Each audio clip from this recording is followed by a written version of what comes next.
gente vai estudar um pouco sobre o que esse livro fala a nós. Irmãos, Eclesiastes é um livro diferente em todas as escrituras. Ele é um livro peculiar. E ele tem ensinamentos para nós que são muito profundos. Eclesiastes 1, versículo 1 a 3. Eu estou encontrando, irmãos, manusear a Bíblia com uma mão só é difícil. A palavra diz: palavras do pregador, filho de Davi, rei de Jerusalém. Vaidade de vaidades, diz o pregador, vaidade de vaidades, tudo é vaidade. Que proveito alguém tem de todo o seu trabalho com que se afadiga debaixo do sol?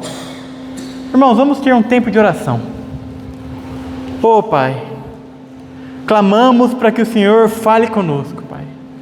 Se revele mais uma vez a nós, Pai, como nós carecemos de ouvir a Tua voz, Pai.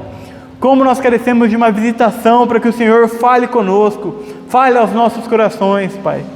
Ô Pai, tudo nesse mundo é vaidade, as coisas aqui são todas superficiais, Pai. E por isso nós precisamos ouvir o Seu falar, Pai. Precisamos que o Senhor fale aos nossos corações e sejamos tocados de tal maneira que nós nunca mais seremos os mesmos, Pai. Ô Pai, se revele, Pai. A igreja é sua, Pai, a palavra é sua. E sem Ti nós temos poder algum em nós mesmos, Pai. Não temos sequer capacidade alguma de entender, de interpretar. Mas clamamos para que o Senhor fale conosco. Em nome de Jesus. Amém. Irmãos, Eclesiastes é um livro escrito por Salomão, o homem mais sábio que já pisou nessa terra. O homem que pediu sabedoria diretamente do Senhor e recebeu sabedoria diretamente do Senhor. Eclesiastes, o significado dessa palavra Eclesiastes significa literalmente isso, pregador. Aqui fala de um pregador público, de uma pessoa que fala de algo muito importante, que fala de algo que não pode ser deixado para depois. E o tema desse livro, irmãos, é que nós não podemos jogar a nossa vida fora. Por incrível que pareça, jogar a vida fora é uma coisa muito fácil. Irmãos, aquilo que nós tanto buscamos, aquilo por que nós tanto nos afadigamos, aquilo que nós tanto trabalhamos e gastamos a nossa vida, às vezes pode ser vaidade, pode ser algo fútil, mas nós continuamos correndo atrás dessas coisas. Por isso que esse livro fala sobre a vida humana e de como a vida humana é rasa, como a vida humana é breve, e por isso nós não podemos jogar a nossa vida fora.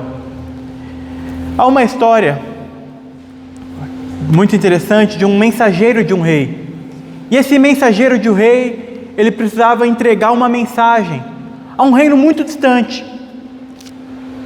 E o seu rei chama ele e fala: olha, eu preciso que você leve esse pergaminho e entregue essa mensagem ao rei do país vizinho, aquele rei que morava num país muito longe, muito distante. E ele sabia que aquele rei que ele ia entregar a mensagem era um rei tirano, era um rei muito maldoso que não recepcionava as pessoas, mandava executar. E ele ficou todo ressabiado, porque ele tinha uma missão. Ele precisava entregar aquele pergaminho, aquela carta, ele precisava entregar aquela mensagem do rei ao outro rei. Portanto, ele bola um plano lá que ele fala: não, já que eu vou ter que fazer toda essa jornada distante, e é um rei muito perigoso, eu vou levar presentes. Então ele junta especiarias da sua terra natal, ele junta obras de arte, ele junta joias de valor inestimável, ele faz muitas coisas, junta cerâmicas, livros de todos tipos de conteúdos, biologia, história da sua terra natal, para levar para aquele rei que morava em outro país. Então ele sai em busca daquela jornada, ele sai em busca de cumprir aquela missão. E aí, como era uma jornada muito longe, que demorava até anos, ele passa por muitos apertos. Ele tinha que fazer desvios para não ser roubado por ladrões, até porque ele estava levando muitos tesouros. Quando chovia, ele precisava guardar os livros e sofria um monte. Às vezes a carroça emperrava. E toda aquela jornada foi um sofrimento tenebroso. Tinha obras de arte no sentido de cerâmicas que não podiam quebrar. E então ele fez aquela viagem, fez aquela jornada, com muito sofrimento. Ele consegue chegar com tudo intacto ao reino vizinho, e ele se apresenta diante do rei. E o rei, como era um rei ríspido, chega diante dele e fala: o que você precisa falar comigo? E ele, para acalmar o rei, ele começa a entregar: olha, rei, eu trouxe aqui especiarias, eu trouxe aqui livros, eu trouxe aqui obras de arte, obras de cerâmica, eu trouxe aqui joias de valor infindável, e começa a entregar as coisas para o rei. E o rei fica muito contente, recebe ele e fala: tá, mas por que motivo você veio? E ele bate no bolso e fala: putz, esqueci a minha mensagem. Aquilo que ele tinha para fazer, ele esqueceu. Ele fez uma jornada, todo aquele sofrimento ser inútil. Era o mensageiro com TDAH, né? Eu sou um pouco igual a esse mensageiro, irmãos. Mas qual que é a moral dessa história? A moral dessa história nos fala que nós podemos ter jornada inútil. Nós podemos viver a nossa vida correndo atrás de vaidades, correndo atrás de coisas superficiais e esquecendo do que é principal. Como aquele mensageiro. Ele se entreteve tanto com os presentes que ele queria levar para o rei, ele gastou tanta energia com os presentes que ele queria levar para o rei, que ele acabou esquecendo a mensagem.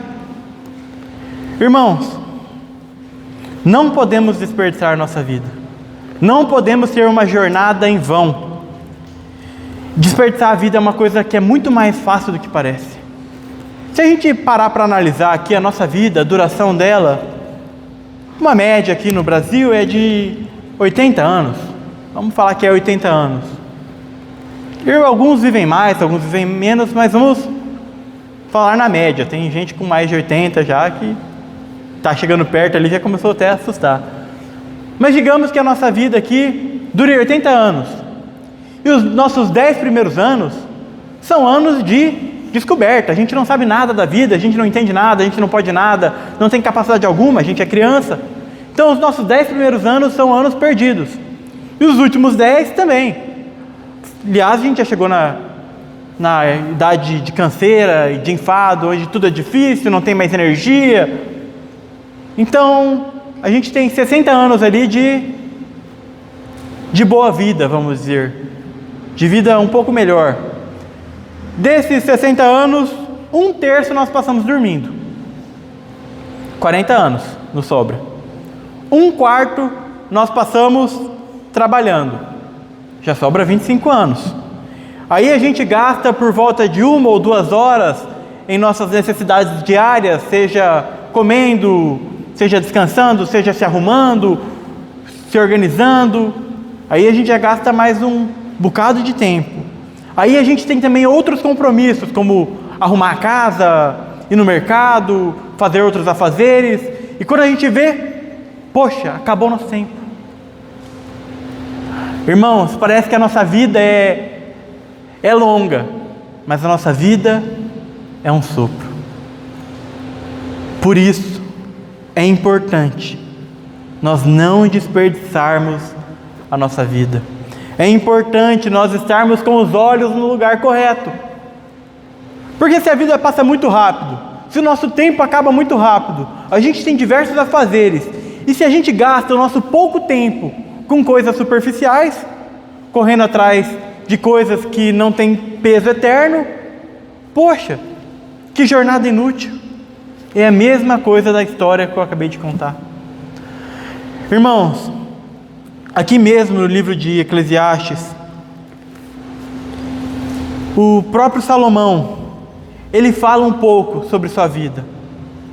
Fala sobre as armadilhas que são colocadas diante de nós para tomar o nosso tempo. Porque cada um de nós pode cair em armadilhas diferentes. O diabo, ele é sutil.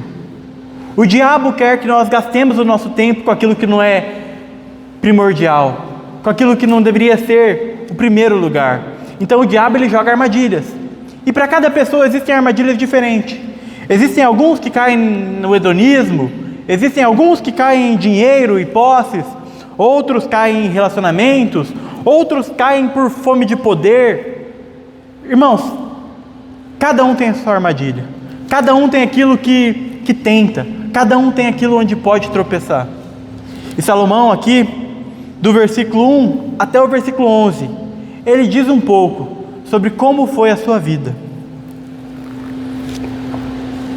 É um trecho longo, irmãos, mas vamos ler juntos. Eclesiastes 2, de 1 a 11. Eu disse a mim mesmo: vamos, prove a alegria, procure ser feliz. Mas também isso era vaidade. Concluí que o riso é tolice e que a alegria não serve para nada.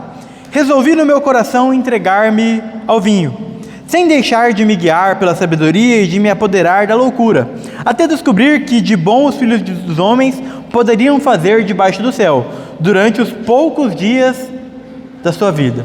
Então Salomão aqui, ele decide ver o que os homens podem fazer nos poucos dias da sua vida. Então ele começa a falar: empreendi grandes obras, construí casas e plantei vinhas para mim, fiz jardins e pomares para mim, e neles plantei árvores frutíferas de toda espécie. Fiz para mim tanques de água, para com eles regar o bosque em que reverdeciam as árvores. Comprei escravos e escravas, e tive escravos que nasceram em minha casa.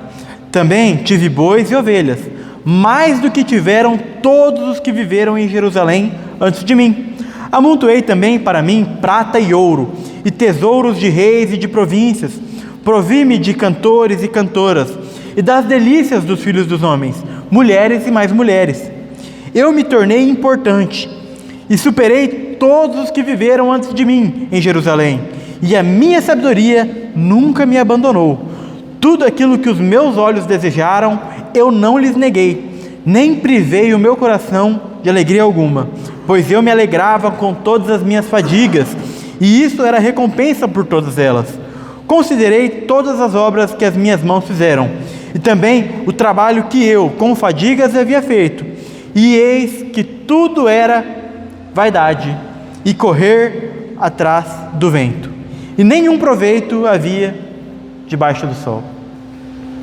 Irmãos, que texto, que contexto maravilhoso que nós temos aqui, que nos ensina algo que a gente às vezes é cabeça dura e não entende.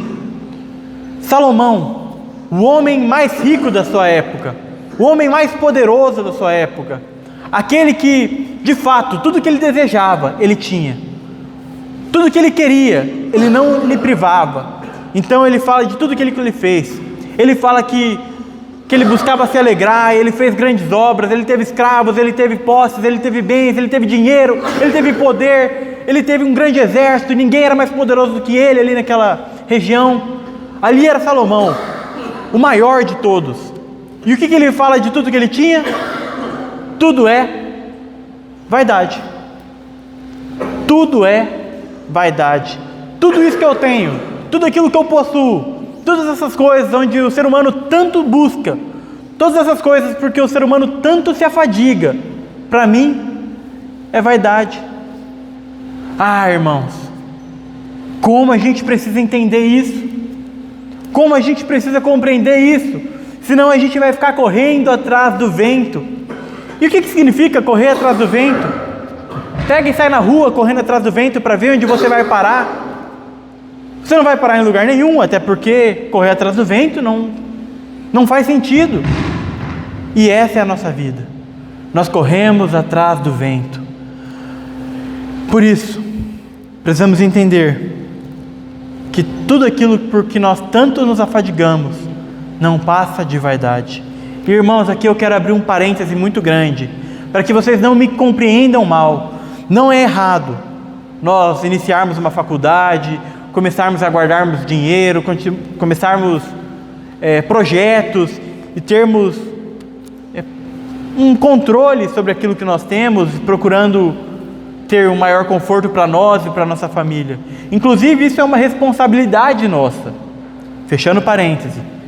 A questão principal é onde está o nosso coração. Porque se nós temos o nosso coração nas posses, nas coisas, nos bens, na riqueza, naquilo que a gente tanto corre atrás, e aquilo é a razão da nossa esperança, aí a gente está perdido. E aquela pergunta que eu fiz no início, de como nós não podemos jogar nossa vida fora, de que maneira a gente pode aproveitar a vida, se assim a gente pode dizer, como que a gente não joga a vida fora? Só tem um motivo, só tem uma resposta para essa pergunta. Como não jogar a vida fora? Resposta para essa pergunta é: tendo na vida a razão da esperança na coisa certa. Porque se a razão da nossa esperança for as coisas, for este mundo, você vai jogar a sua vida fora. Você vai correr atrás do vento. Você vai estar buscando vaidade e mais vaidade. Irmãos, somente Cristo. O final desse livro de Eclesiastes. Salomão, ele vai falando das suas experiências e tudo aquilo que ele vê na terra. E no final do livro, ele diz: então, aproveitei tudo, vi tudo que eu podia ver na terra eu vi, tudo que eu podia aproveitar eu aproveitei, e eu vi que tudo isso é vaidade. Qual que é a conclusão? Busque a Deus. Essa é a conclusão de Eclesiastes, irmãos.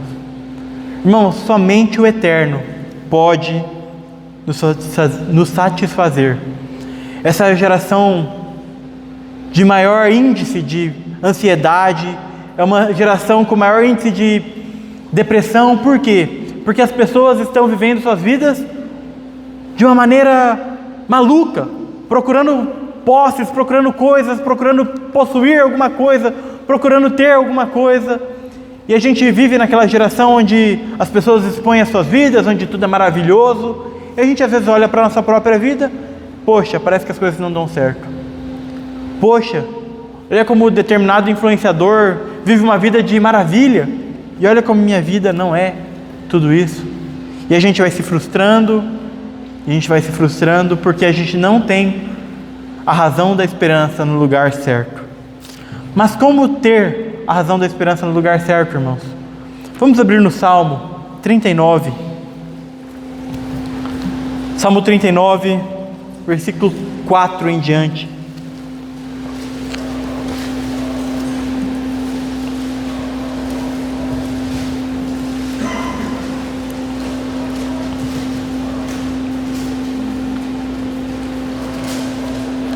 Esse é um versículo que eu guardo ele, irmãos, para nós entendermos um pouco. Aqui é Davi, o pai de Salomão.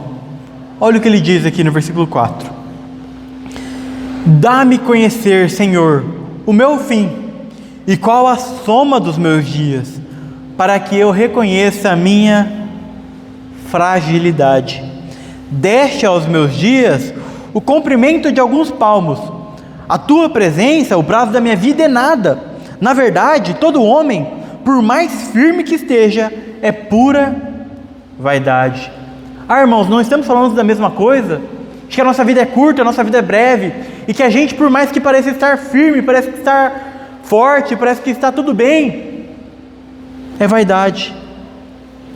Com efeito, passa o homem como uma sombra, em vão se inquieta, amontoa tesouros e não sabe quem os levará. E eu, Senhor, que espero?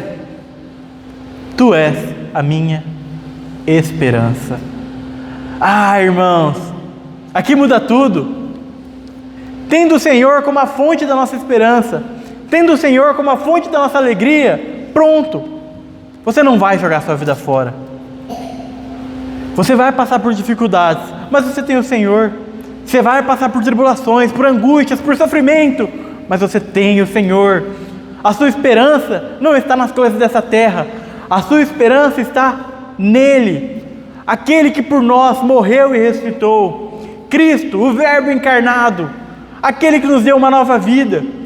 Por isso nós podemos ter uma esperança, irmãos, porque nós sabemos que a nossa vida não está resumida apenas nessa terra. Aliás, Paulo fala isso lá em Corinto. Se a nossa vida, se a nossa esperança se resume apenas a esta terra, somos os mais infelizes de todos os homens. Nós sabemos que a partir do momento onde tudo aqui acabar, que vai acabar, e em breve, ou então nós iremos partir, até porque a nossa vida passa como uma sombra, a nossa vida é breve.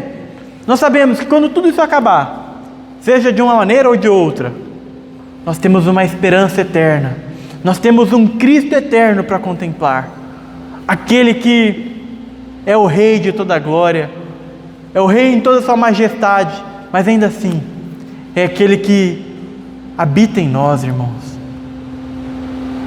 Que evangelho maravilhoso! É por isso que a gente tem que se apegar com mais firmeza a esse evangelho, se apegar com mais firmeza a esse Cristo, irmãos. Senão seremos os mais infelizes de todos os homens. Senão a gente vai ficar tentando buscar significado nas coisas deste mundo. Há um filósofo alemão do século XIX chamado Schopenhauer, Arthur Schopenhauer.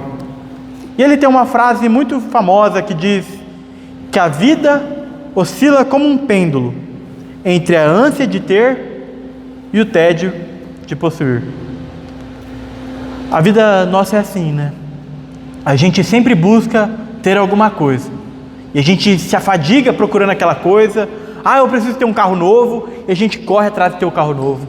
Eu preciso ter uma casa nova, e a gente corre atrás para ter uma casa nova. Eu preciso ter aquela minha viagem dos sonhos, e a gente corre atrás de ter aquela viagem.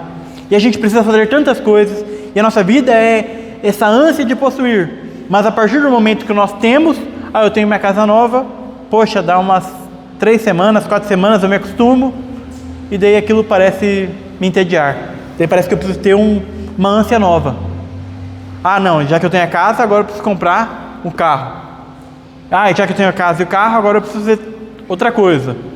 Não, parece que minha casa já não é mais suficiente para mim, então eu preciso comprar uma casa maior. E a gente vai vivendo assim. As coisas que a gente tanto busca, aquelas coisas que a gente tem tanto anela, a gente não encontra satisfação. Irmãos, nessa vida a gente não vai encontrar satisfação em coisas. Coisas não podem nos satisfazer. Aliás, buscar satisfação nas coisas não é nada mais, nada menos do que um escapismo. É tentar escapar dessa angústia, desse sofrimento que a gente tem. E quando a gente possui alguma coisa, a gente até se alegra, mas não é uma alegria eterna. É uma alegria que, em vão, logo se acaba. Tudo isso é perca de tempo. Irmãos, o tempo é uma coisa muito peculiar. O tempo é algo ímpar, porque não é possível recuperar o tempo perdido. O tempo que passou, ele não volta mais. Mediante o tempo, pessoas nasceram, pessoas morreram. Mediante o tempo, impérios foram criados e impérios caíram. Mediante o tempo, muitas coisas aconteceram. O tempo não tem misericórdia. Não tem como você pedir para que o tempo pause. Você pausar o tempo lá para que o tempo pare de passar, para você concluir os seus sonhos, e então você depois buscar o Senhor. O tempo não para de passar. É por isso que a gente não pode viver a nossa vida correndo atrás do vento. Vamos abrir em Efésios. Esse texto nos traz um alerta. Efésios capítulo 5.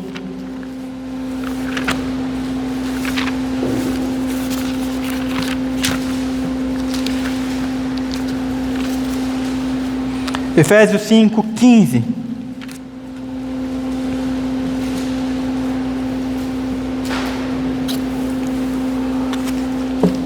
A palavra diz: portanto, tenham cuidado com a maneira como vocês vivem, e vivam não como tolos, mas como sábios, aproveitando bem o tempo, porque os dias são maus. Por esta razão, não sejam insensatos, mas procurem compreender qual é a vontade do Senhor. E não se embriaguem com vinho, pois isso leva à devassidão, mas deixem-se encher do Espírito. Irmãos, o texto nos dá um alerta. Ele não fala que os dias são bons, que está tudo certo, os dias são alegres, e você pode viver na sua vida, e vida leva eu, e está tudo certo, vamos ver, vamos morrer e acabou. Não, os dias são maus. Portanto, a gente não vive num tempo bacana. A gente vive numa geração de trevas, onde a gente vê corrupção em todas as esferas da sociedade, onde a gente vê que onde a gente vai tem maldade. A gente vive os princípios das dores, o tempo de apostasia, um tempo onde as pessoas não querem mais o Senhor, um tempo de trevas. Por isso Paulo fala aqui: aproveitem bem o tempo de vocês, compreendam a vontade do Senhor, não se embriaguem com vinho. Aqui não está falando literalmente de vinho, irmãos, mas está falando de tudo aquilo que nos leva à devassidão, tudo aquilo que nos deixa anestesiados, tudo aquilo que nos deixa insensível à verdade, porque o álcool tem essa ação em nós de nos deixar insensível, que não percebendo, anestesiado das coisas, e a gente não percebe que o mundo está passando, o tempo está passando, e a gente vai perdendo tempo com coisas. E como eu posso me encher do Espírito, como Paulo fala aqui? Só tem uma maneira: na palavra, irmãos, me enchendo de Cristo. A vida pode ser jogada fora com facilidade. E eu faço uma pergunta para nós essa noite, para a gente refletir um pouco. Será que nós não estamos jogando a nossa vida fora? Será que nós não estamos procurando ter coisas, ter posses, buscando prazeres, buscando apenas a alegria e perdendo tempo? Buscando coisas que são temporárias, por mais valiosas que elas sejam nessa era. Morreu, acabou. Ela só tem a duração até a nossa morte. Será que os nossos olhos estão direcionados para o lugar correto? Ou será que nós estamos satisfeitos aqui, arraigados a essa terra, vivendo a nossa vida como a gente bem entende? Há um poema chamado Ozymandias, eu não sei falar esse poema correto, chama Ozymandias. Ele fala de um homem que ele estava num deserto, ele não via nada, até que ele se encontra com uma estátua quebrada, e ele vai ler naquela estátua, ali tinha uma plaquinha, e ele lê naquela estátua que estava escrito o seguinte: meu nome é Ozymandias, eu sou o rei dos reis, o maior de todos. Olhe em sua volta, aqui está tudo aquilo que eu construí, está o meu grande império. Então ele olha para o lado, está só a estátua quebrada e é um grande deserto, porque tudo aquilo se foi. O Senhor Jesus, Ele nos conta uma história parecida, lá em Lucas, capítulo 12. Vamos abrir lá, acho que é importante.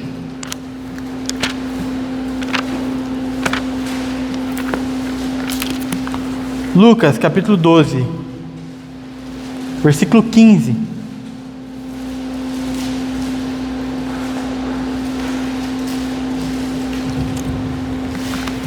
Então lhes recomendou: tende cuidado e guardai-vos de toda e qualquer avareza, porque a vida de um homem não consiste na abundância dos bens que ele possui.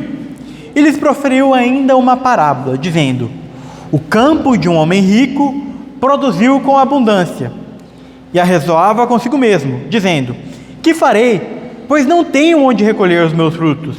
E disse: farei isto, destruirei os meus celeiros, reconstruí-los-ei maiores, e aí recolherei todo o meu produto e todos os meus bens. Então direi à minha alma: tens em depósito muitos bens para muitos anos, descansa, come, bebe e regala-te. Mas Deus lhe disse: louco, esta noite te pedirão a tua alma. O que tens preparado e para quem será? Assim é o que entesoura para si mesmo, não é rico para com Deus. Será que nós não somos iguais? Será que nós não estamos montando para nós impérios particulares nessa terra, achando que tudo isso não vai passar? Como fala naqueles salmos que a gente lê: em vão o homem ajunta tesouros para si mesmo e não sabe nem quem vai levar. Porque a gente morre, o filho briga por herança e a gente nem sabe. Assim é a nossa vida, irmãos. A gente não pode colocar a razão da nossa esperança nessas coisas. 2 Coríntios 4:18, não precisa abrir, Paulo diz que nós devemos viver a nossa vida não se atentando com as coisas que se veem, mas nasquelas que não se veem. Porque as coisas que nós vemos aqui são temporais, mas aquilo que a gente não vê são coisas eternas. Irmãos, precisamos olhar para aquilo que é eterno. Precisamos ter a eternidade em nossos olhos, para a gente não correr atrás do vento. Precisamos buscar aquilo que é eterno, gastar o nosso tempo, gastar a nossa vida, ansiando por aquilo que é eterno. Há uma oração de um puritano, que ele dizia: Senhor, grave a eternidade nos meus olhos. Senhor, grave a eternidade nos meus olhos. Essa precisa ser também a nossa oração, irmãos. Senão a gente vai ser engolido por este mundo. A gente vai correr atrás do vento, procurar ter posses, procurar ter bens, procurar ter coisas, e a gente vai correr atrás de coisas, correndo atrás de bens, correndo atrás de tesouros, às vezes correndo atrás de poder, correndo atrás de influência, querendo ser uma pessoa de relevância, querendo ter um bom emprego, querendo ser assim, querendo ser assado, e a gente vai vivendo a nossa vida, até que a nossa vida acaba. E na verdade a gente não teve nada. Tudo aquilo que a gente tanto buscou, tudo que a gente tanto correu, tudo por aquilo que a gente tanto suou, não teve valor algum perante a eternidade. Irmãos, eu não estou falando que essas coisas não são importantes. Precisamos ter responsabilidade, sim. Enquanto nós vivemos nessa terra, temos que nos afadigarmos, temos que trabalharmos, temos que fazer as coisas com zelo. Mas a questão principal é onde está o nosso coração, é onde está a nossa prioridade. E essa é a palavra que resume tudo que eu quero falar aqui essa noite: prioridade. A nossa prioridade precisa ser o Senhor. Se a nossa prioridade não ser o Senhor, a gente vai jogar a vida fora, a gente vai desperdiçar a nossa vida, a gente vai fazer uma jornada inútil, como aquele mensageiro. Ele fez tantas coisas, mas ele esqueceu de entregar a sua mensagem. E a gente também vai vivendo da mesma maneira. Irmãos, a gente não pode recuperar o tempo perdido, mas a gente pode decidir que a gente não vai mais perder mais tempo. E o que eu quero dizer quando a gente fala que a gente não vai perder mais tempo? Eu não falo que você não pode mais aproveitar as coisas que você tem, ou aproveitar a sua vida, aproveitar a sua família, aproveitar com amigos, ter uma viagem, ter hobbies. Não, você pode fazer tudo isso, mas priorize o Senhor. No Salmo 31, versículo 15,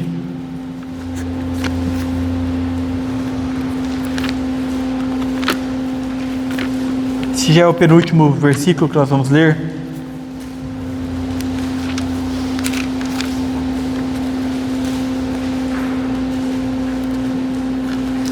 Só a parte A. Salmo 31, 15 diz: nas tuas mãos estão os meus dias. Que a gente possa ter essa confiança, irmãos, e entregar a nossa vida, o resto da nossa vida ao Senhor, para que a gente não vive de forma superficial, de forma inútil, de forma vã. Para a gente concluir, vamos fazer uma aplicação final aqui. Irmãos, confiem no Senhor, entreguem a sua vida ao Senhor. Não percam tempo vivendo de uma forma que não vale a pena ser vivida. Se você quer aproveitar a sua vida, saiba que você não tem vida enquanto você não conhece o Evangelho. Saiba que você só vai de fato aproveitar a sua vida quando o Senhor for o Senhor da sua vida, quando Ele governar a sua vida. Aí você vai conhecer o que de fato é a alegria eterna, o que de fato é aquilo que te traz esperança, o que de fato é aquilo que tem peso de eternidade, aquilo que te traz contentamento verdadeiro. Um pouco para frente, o nosso último texto, Salmo 37.